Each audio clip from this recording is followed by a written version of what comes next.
All right, so we are here for the trade deadline episode here. So obviously, as of right now, July 31st at 10:19 Central Time, my time, the Marlins have yet to make any type of moves. So if they do anything after this that is drastic enough, it's not my fault. I didn't know. None of us knew. But other than that, some housekeeping things. I know it was brought up yesterday because I know he's on the thumbnail too with Heriberto Hernandez. But Kevin Brawl brings up that he is unlikely to be traded, which I mean, hey, it's a great thing to see Heriberto Hernandez not to be traded. Um, Two other, I guess, notable trades that have happened before we made this video was the AJ Minter trade yesterday. Late last night with him going to the Minnesota Twins and Carson Med, even though he breaks his wrist in his first game as a Red Sox. We're going to be mentioning that team a lot today, but he that trade also had occurred too. So I'm excited. This is a very interesting video we got here today. Yes, absolutely. I can't wait for trade deadline to come.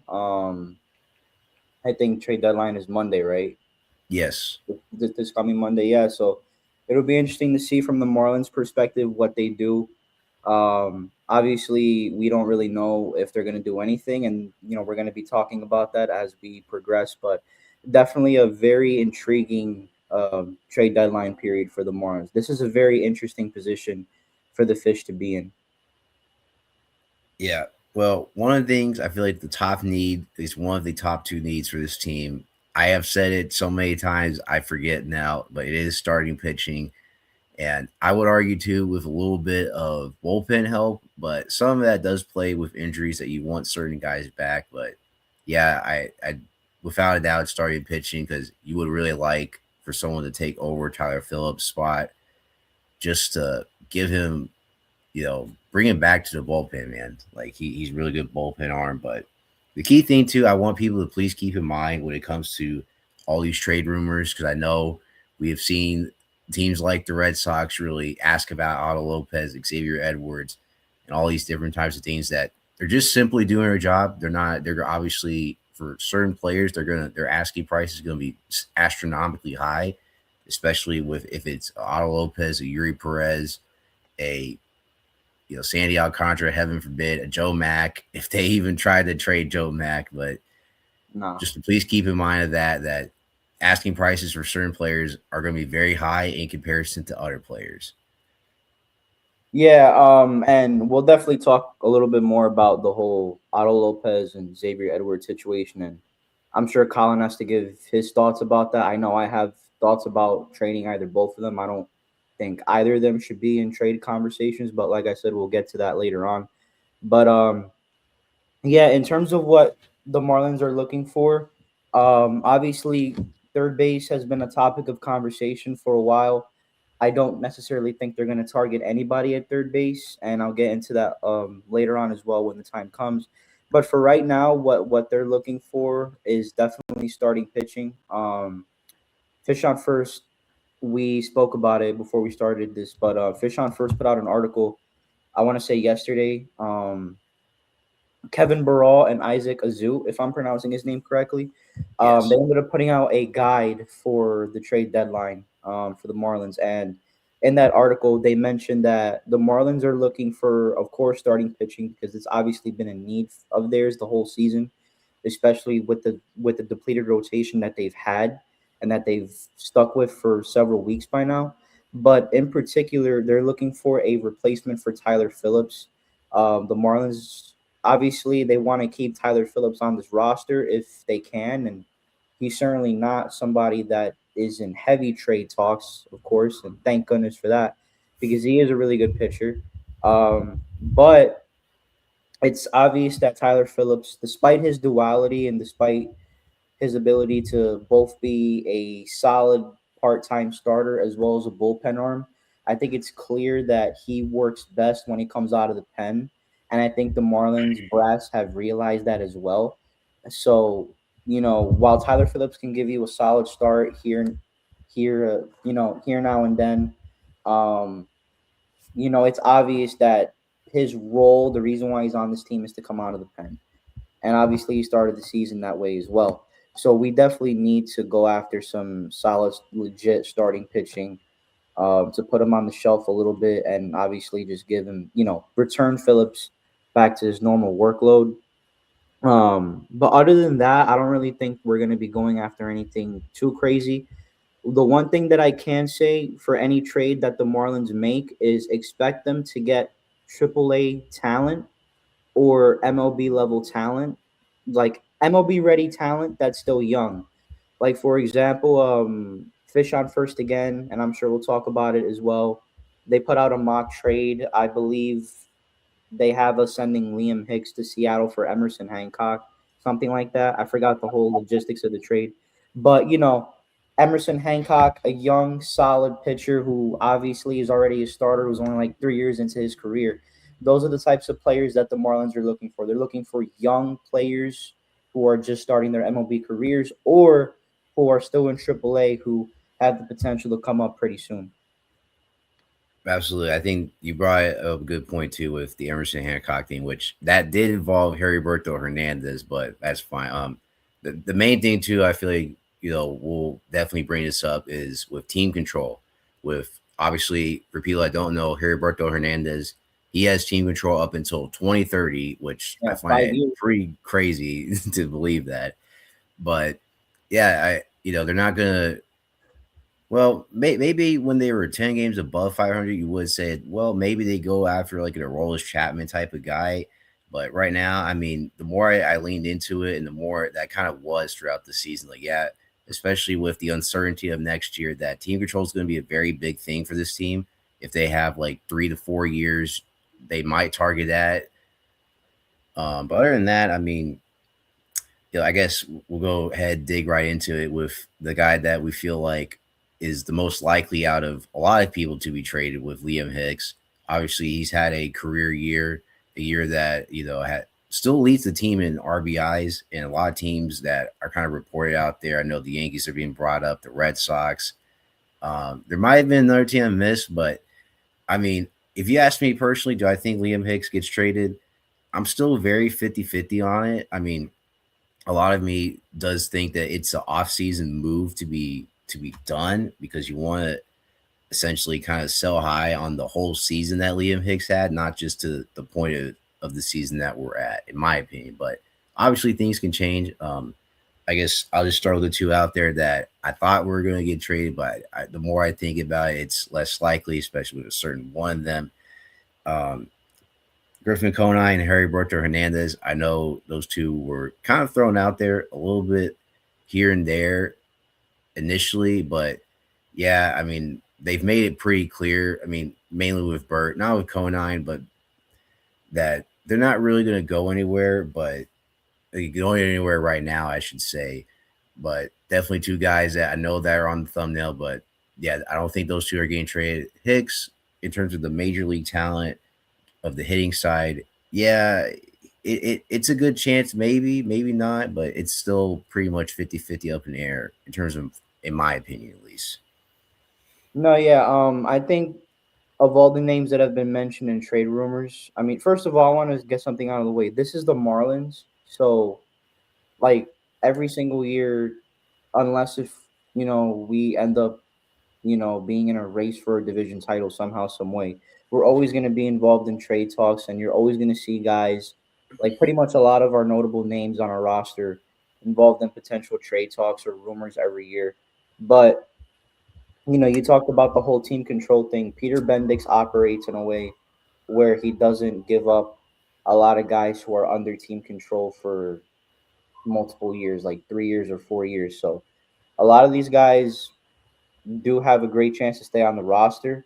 Now, in terms of Liam Hicks, I do think he is the most likely guy to get traded. And in fact, I think by the end of the deadline, he could be the only guy getting dealt. We'll see how things transpire. But Liam Hicks, uh, just like you said, Colin, I do agree. I'm 50-50 as well with Liam Hicks getting traded. There is a strong possibility that he does get dealt. And the reason why is because the catcher market is starting to heat up. So you have a lot of teams that are looking for catchers that are either not happy with the guys they have at the position currently, or dealing with injuries like the Athletics just Langoliers.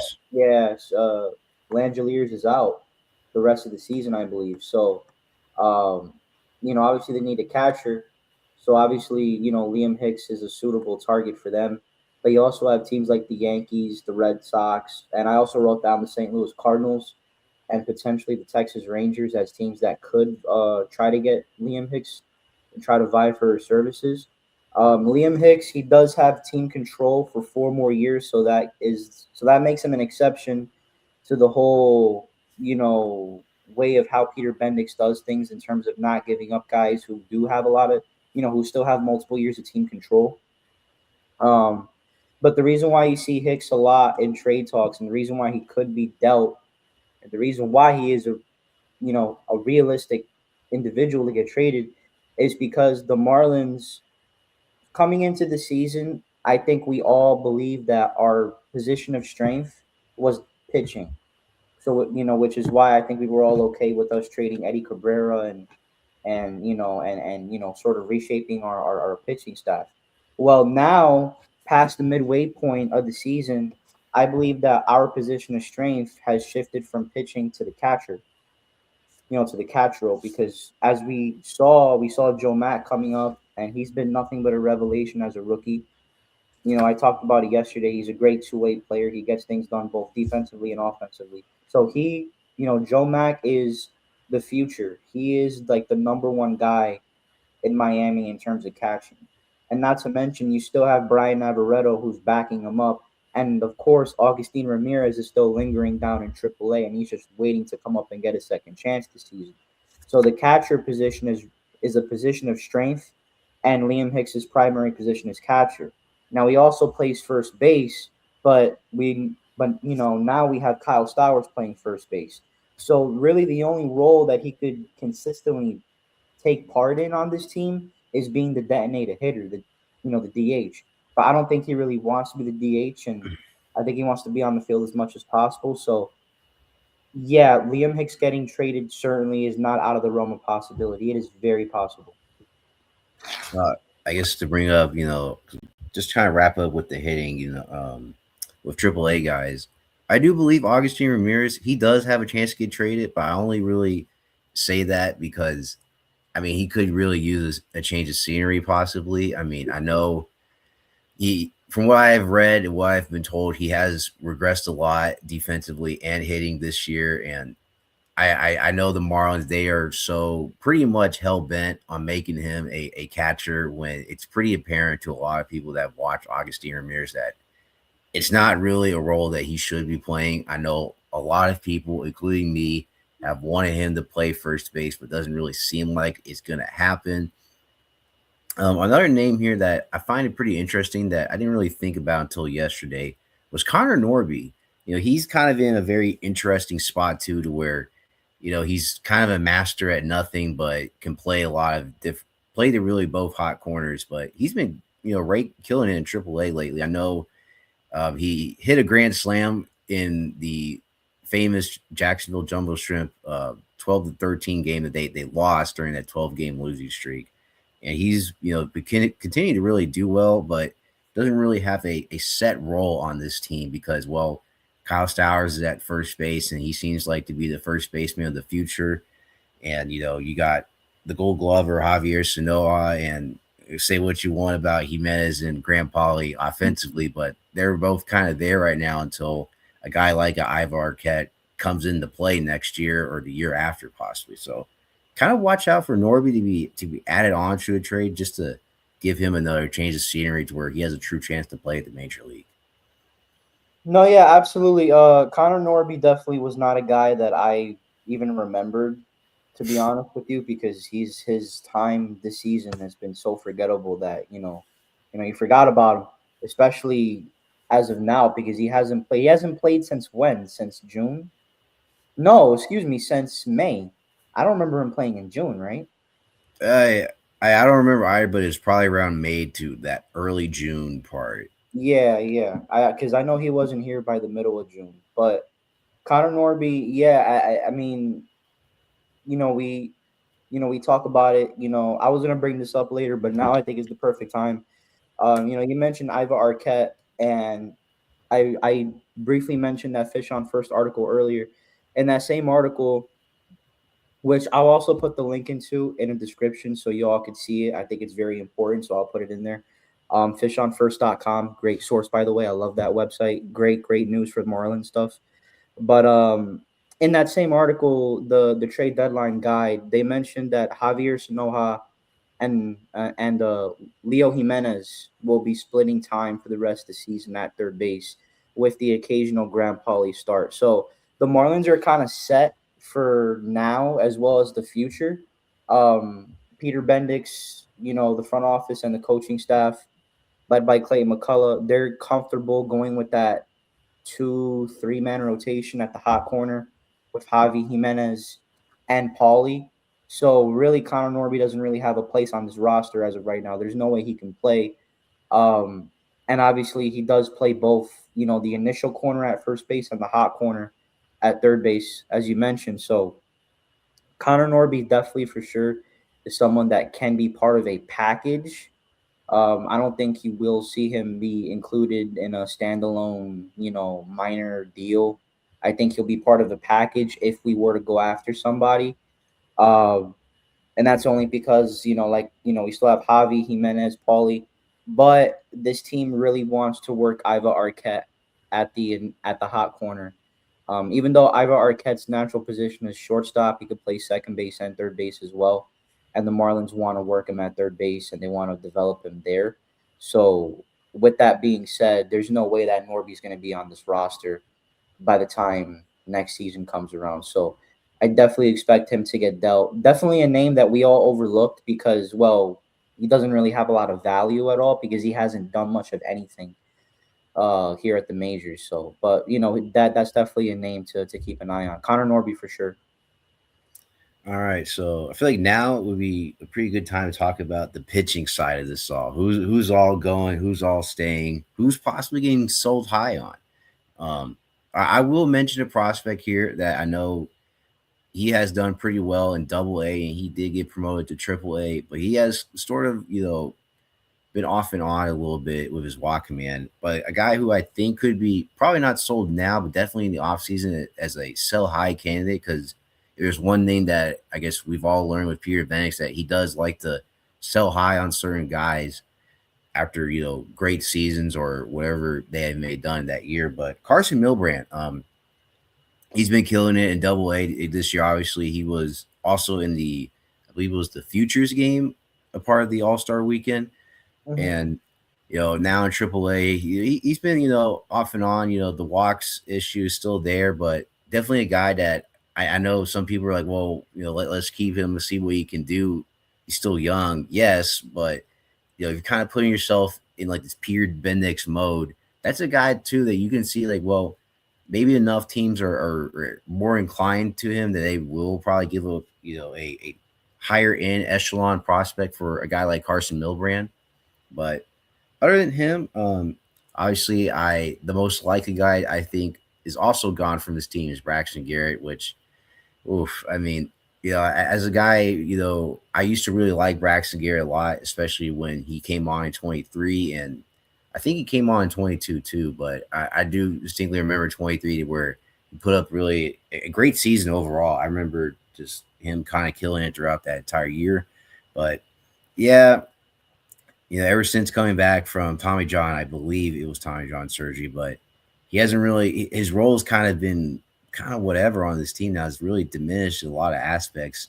And he's really starting to struggle a bit too with his kind of previous two starts in AAA not being so hot. So kind of, a selling low moment for the Marlins with Braxton Garrett and Augustine Ramirez as well. But Braxton Garrett, I mean, definitely a guy that could be a part of a trade package. Now for I guess the major league talent, I guess the most notable names, I guess the two people that I feel like I've definitely mentioned the most about is Calvin Fauché and Lake Walker. I know I know we have a lot of opinions about them. I know everybody, but definitely guys that could be traded. Maybe they like some team out there would hazard to like them for whatever reason they may like them, and we can throw him in there as part of a trade package. Pete Fairbanks, I know he's another hot name of discussion where yes, he's looked a lot better, but maybe now with these better outings lately that some teams are like, well, the ERA is not so great. I think he's still at like a high 6 ERA, but maybe he can get traded. Possible guys that could get sold pretty high on. And I know these are at least with one of the names is pretty unlikely, but the other one not so much. But John King, I feel like he's had a great year. I'm not exactly sure what his contract situation is or how much team control he has left, but definitely a guy I can see them trying to sell high on to try to get some good prospects in return. And a guy yesterday that he didn't look so great after the first two outs, but Michael Peterson, he's overall had a really great year despite his few blemishes here and there and yesterday. But another guy I can really see them selling high on, if not this trade deadline, but absolutely the offseason. No, yeah, the pitching is a very interesting topic of conversation because you know that there's going to be guys that are staying, but you know there's guys that could be dealt. And I think the pitching is the area of the roster where we're really going to see the most players potentially dealt because you just named several guys, um, who have been pretty good here or, up and down, but are on contracts that are expiring. And we obviously know that this is a franchise that if there's a way where they can get rid of expiring contracts, then they definitely will. Obviously, I just mentioned that Peter Bendix values team control more than anything. And obviously, expiring contracts, there's no control left. So I wouldn't be surprised if Peter Bendix ends up trading some of these bullpen arms away um, to get something back in return. Now, you just mentioned Calvin Fauché, Lake Bacher, Michael Peterson, and John King. All of those guys are on expiring contracts. All of those guys are on 1 year deals. Also, Pete Fairbanks as well. Fairbanks also signed that bridge 1 year deal after Ronnie Henriquez went down, way before spring training started, to be the closer. So, you literally just mentioned it. Fairbanks, Fauché, King, Peterson, Bacher, all five guys, they're on expiring 1 year contracts. So I wouldn't be surprised if any of them go. Not all of them are going to leave because, of course, we got to finish the season, and you can't finish the season with nobody. So not all those guys will be dealt. It'll be interesting to see what guys stay, what guys move. I guess it all depends on what packages are presented to the front office and what they get. If they see something in return, like some cash or some lower end prospects that they feel they have, some lower end prospects that they feel have higher upside, then I'm sure they're going to go for it. So those are names to look out for. But you also mentioned the two prospects, Carson Milbrandt and Braxton Garrett. Braxton Garrett has been not very good. I mean, he had a solid start to the season, but it kind of felt like things sort of went down when he got called up here because people are going to forget that he got called up here and he started a couple games, but he gave up, I think, 7 earned runs and 8 walks in those two starts. So, obviously he struggled in his short stint here. And ever since going back down, I don't think he's really gotten his complete consistency back. I just pulled up a tweet because I saw it yesterday out of Fish on First. Uh, last his last two AAA starts, he gave up 13 earned runs. Braxton Garrett, Yeah. which is horrendous. So he's been kind of iffy, which is shocking because his first 13 AAA starts, he only gave up 12 earned runs. So how do you go from giving up 12 earned runs over your first 13 starts in AAA to giving up 13 in your last two? It's been a weird up and down season for Braxton Garrett. Um, I wouldn't be shocked if he gets dealt either. Carson Milbrandt's interesting because I don't know if the Marlins are going to be interested to really get rid of him, especially knowing how the season's gone pitching wise. I don't think they're going to be or feel inclined to trade you know any of their top pitching prospects, let alone Carson Milbrandt, who did light it up in the futures game. So we'll definitely see what happens with that, but the pitching situation for sure is very, very, very interesting. But I will say this: there are three starters that we're not getting rid of. So dispel the notions that Sandy is getting traded. I don't know if you saw the Athletic on Twitter. They posted like a top 100 big board, top 100 guys or something like that of players who could be traded. The Marlins have clearly stated that Sandy's not going anywhere, yet I still see his name on that big board. Just why? It's like I feel like the media wants to push the like I feel like the media wants to see Sandy go, which I don't understand why, but he's not getting dealt. Eury Perez is not getting dealt either, and Max Meyer certainly isn't getting dealt. So those three guys we know are staying. Yeah, absolutely. I mean, I guess to add on, because I was a bit surprised to hear about that Braxton Garrett little stat. About surprised us to hear that video in the background go off. But Oh yeah, that was the tweet. The tweet. well, it's fine. But other than that, I mean, yeah, I guess now we can really move on to, I guess, guys that I know for sure, at least for me, that are not going to get traded at all, but you definitely will hear their names a lot. Um, like we have already mentioned before, the Red Sox are kind of really, um, I really wouldn't use the term begging, but they are kind of on the phone being like, "Hey, so you know that Otto Lopez guy? Yeah, I like him a lot. I like Xavier Edwards. What's your best offer?" And Peter Bendix is probably like, "Yeah, I want the entire farm and then some, plus a public sub. So take it or leave it." And the guy they just hung up the phone. So yeah, those two guys. Well, I do understand a little bit with Otto Lopez why you would want to listen to it, but the other guys not really so much. If I mean, look, I understand that a lot of people don't want to trade Otto Lopez, but he is having a career year. He is also assuming if the next season does not happen, he only has 2 more years of control. So I understand why they're listening to it, but I don't think he's going to get traded right now. I mean, if anything, if next season doesn't happen, you could probably see a guy like him get traded, assuming that he's only like 27. He's going if next year is Zabby, he's 28, and then after that was it 29, 30, and he's a free agent when he's 31. So, but yeah, right now, absolutely not. He's not getting traded. Kyle Stowers, I guess if he is ever brought up, because I know when I was in Houston, some of my friends brought up like, yeah, I really like him on the Texas Rangers. Absolutely not. He's not getting traded.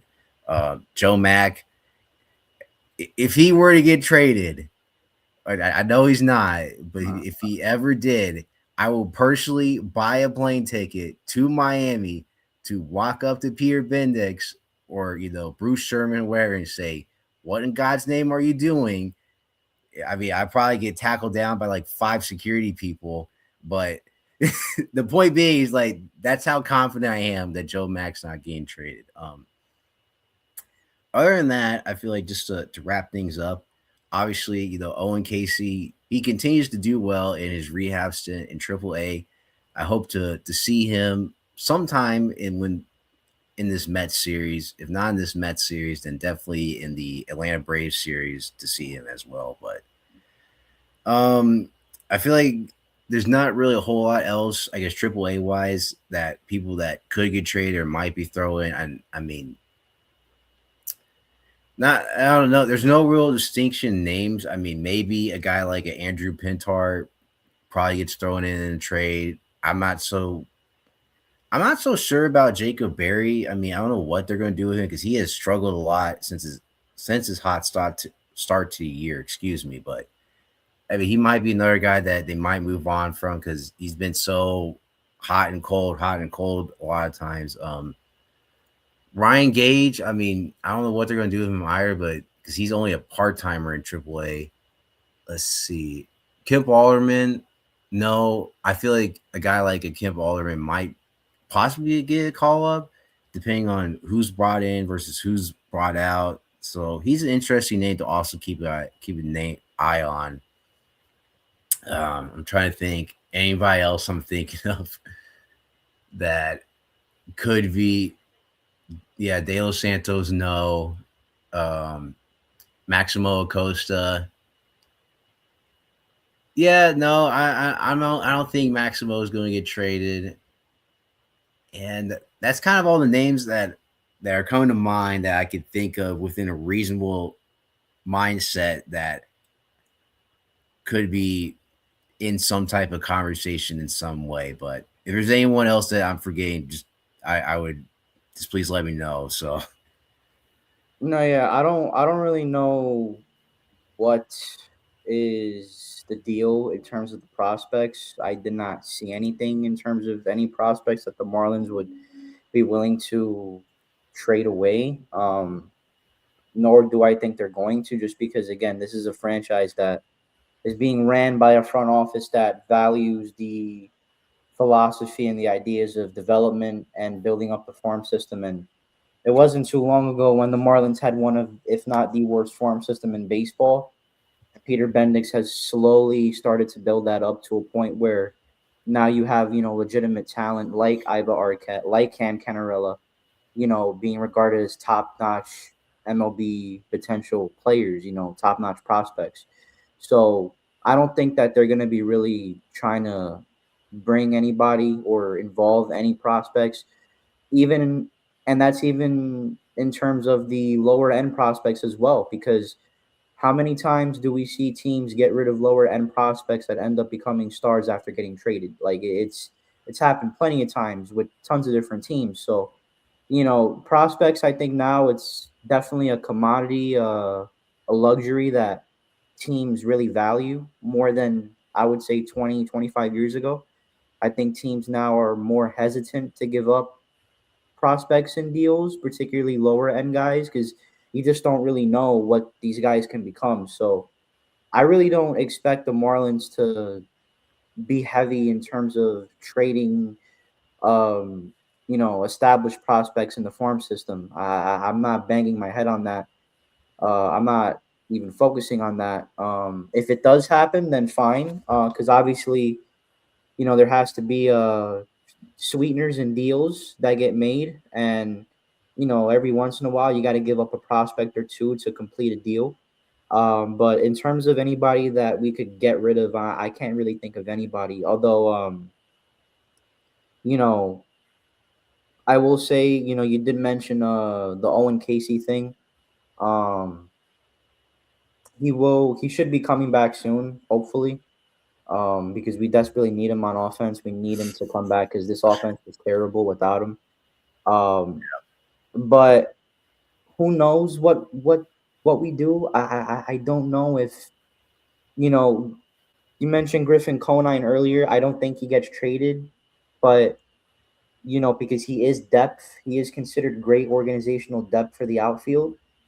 Um, but who knows? Maybe the Marlins will probably add someone else to the outfield. In terms of depth in a trade. Who knows? Because obviously Owen Casey's out. Griffin Conine, he obviously had an injury that kept him out earlier in the season. So who knows what the Marlins are going to do there? But I wouldn't be surprised if they do go after an outfielder as well in a deal. Maybe get a minor league outfielder just to sort of strengthen the roster and the depth and the depth. yeah, I mean, well, I just will add for context for Griffin Conine. I think whenever I made that thumbnail and where I wrote his name down, this was during the losing streak, to where I definitely was a little bit cautious about. Well, maybe now because there's. I mean, I know they were still in the race, but just start to sell off a few of these depth guys to try to build towards that future for next year or the possibility of next year. But obviously now with them being a 500 team, just like the Minnesota Twins, funny enough, they might be a little bit games more than 500, but they're in a similar spot. But other than that, I mean, yes, we're as we are 3 days away from the deadline. A lot of these trades are probably going to start to appear more and more often. Probably, hopefully, not so late at night to where I'm having before I go to bed. I had to look at my phone to see AJ Minter trade, but other than that, I mean, yeah, I mean, I do expect. this trade deadline, at least personally, for the Marlins to kind of really be like what it was last year, to where if anybody were to get traded, it would be a surprise. I mean, the Jesus Sanchez trade last year, that was a little bit of a surprise, but not really. But I feel like the more surprising parts about last year was that Sandy wasn't traded, and neither was Edward Cabrera until the off season. So, um, yeah, those are kind of like my closing thoughts about this trade deadline. Like the No, yeah. I guess for me, closing thoughts wise is for Marlins fans out there, um, I wouldn't say to be fully relaxed coming into going into the deadline, but um, I wouldn't be freaking out over anything that you see on Twitter. Um, yeah, no, please do yeah, not. yeah. You're gonna see a lot of stupid, horrible, nonsensical mock trades from people who don't know any better, who have way too much time on their hands.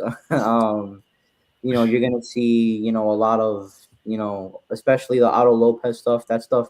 Yesterday, I saw a tweet from, of course, a Red Sox fan, basically spreading misinformation. Oh, that the deal is done. That the Red Sox traded for Otto Lopez, and the Red Sox gave up all these prospects and da da da da da, and it's just a bunch of bull crap. Just don't worry about that at all.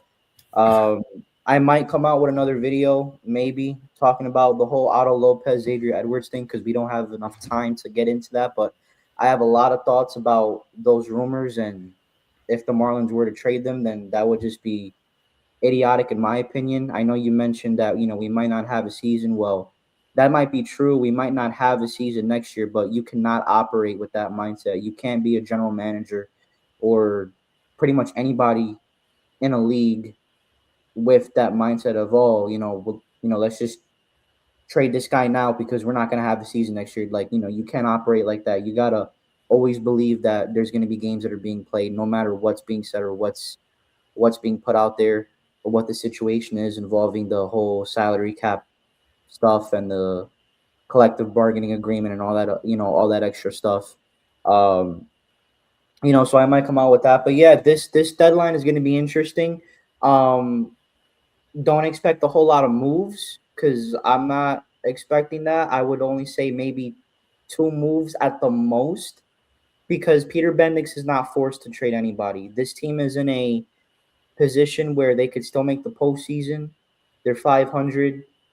They're not going to tear down the roster where when they still have a chance to make the postseason. So it's going to be sort of a I guess more of a stagnant trade deadline compared to other years. But of course, there definitely will be a move somewhere. Yeah, I mean, well, it, I guess before we close here, just please keep in mind, people, when we recorded this, it's about 11 o'clock my time, noon Eastern. So if anything were to happen, again, we're sorry. We're sorry. But overall, yeah, this was definitely a video that I feel like that need to be made and definitely be talked about, because there is a lot of misconceptions out there, especially with these rumors and whatnot. Some of these are more nonsensical more than anything, so I don't tend to really give a lot of it the time of day, as some people like Marlins Network have pointed out. But other than that, yeah, please do like, comment, and subscribe to this channel. Obviously, share it with as many people as you can, and yeah, we'll be here for the recap of not only this Mets series but the Braves series next. Yep, absolutely. We'll see you guys next time. Have a great rest of your day.